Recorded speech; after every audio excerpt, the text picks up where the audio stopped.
Bonjour, je m'appelle Steve et je suis le speaker de Digital Web Ethico. Bienvenue dans cette édition de Breaking News.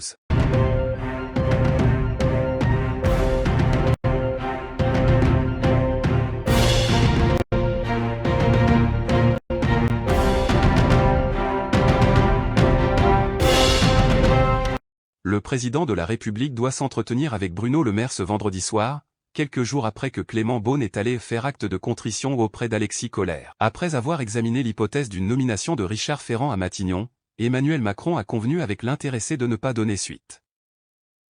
Muré dans le silence qu'il s'impose depuis sa défaite aux législatives, Richard Ferrand s'est contenté de partager son état d'esprit avec certains interlocuteurs. Le président sait très bien que je n'ai pas l'intention de reprendre une activité politique à bref délai. La relation entre le président et lui est suffisamment claire et fluide pour que, à partir du moment où il n'est pas demandeur, la question ne se pose pas, confirme un proche de l'ancien président de l'Assemblée. Sa défaite aux législatives aurait amoindri son autorité face aux députés élus et aux ministres, relève une source au fait des échanges. Avant le début du week-end, le mystère restait entier sur les contours du remaniement ministériel que prépare Emmanuel Macron.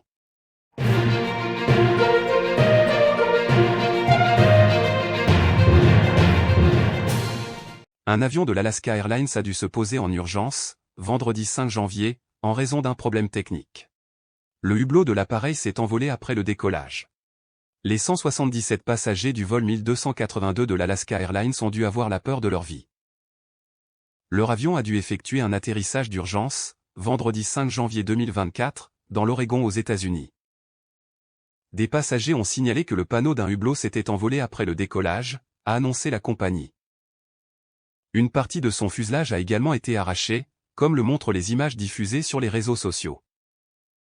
Le vol 1282 a décollé de l'aéroport international de Portland vers 17 h avant de revenir en toute sécurité après que l'équipage a signalé un problème de pressurisation.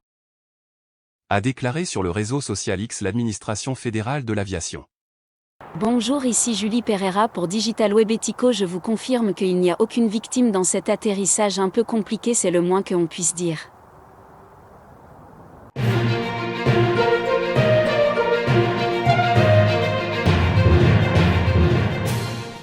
Conflit entre Israël et le Hamas, 3 questions sur le plan pour l'après-guerre à Gaza présenté par le ministre de la Défense israélien.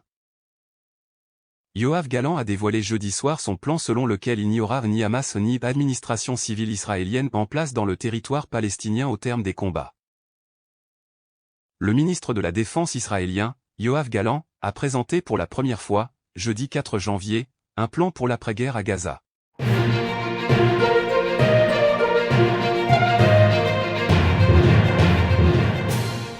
Merci d'avoir regardé cette édition Breaking News de Digital Web Ethico et nous vous invitons à aimer, à commenter et à partager pour le plus grand nombre.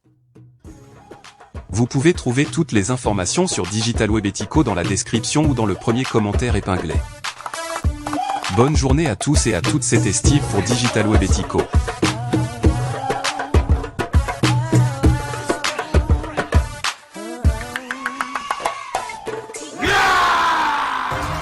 Abonnez-vous et cliquez aussi sur la petite cloche de notification pour ne rien rater de nos prochaines vidéos. N'oubliez pas de partager aussi la vidéo et de la liker.